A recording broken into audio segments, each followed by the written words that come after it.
సర్వవిఘ్నోపశాంతయే అగజా ఆనన పద్మార్గం ఏకదంతముపాస్మయే ఏకదం. అందరం ఘనంగా జరుపుకున్నాం. మరి ఈ రోజుల్లోనే మన అన్నమయ్య జిల్లాలో మన బాల్య వివాహాలు చూస్తున్నాం. ఇంకా మరి 1860, 50, 60లలోనే ఆయన వాటిని బాల్య వివాహాన్ని వ్యతిరేకించారు.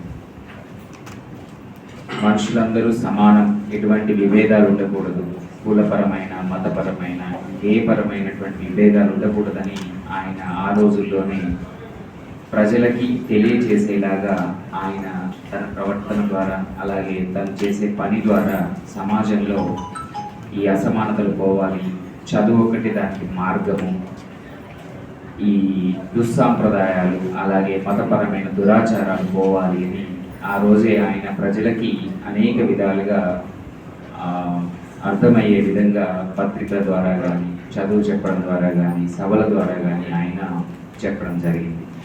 అలాగే రైతు యొక్క దీనిలో అధికారుల సమక్షంలో ప్రజలందరి ముందు మనం గొప్పగా జరుపుకుంటూ వారి ఆశయాలను గుర్తించి మరింత అభివృద్ధి చెందాలని, సమాజంలో అంతరాలు లేకుండా ఉండాలని, చదువు యొక్క ప్రాముఖ్యతను తెలుసుకోవాలని, సో అందరూ కూడా దానికోసం కృషి చేయాలని కోరుకుంటూ సెలవు తీసుకుంటున్నాను.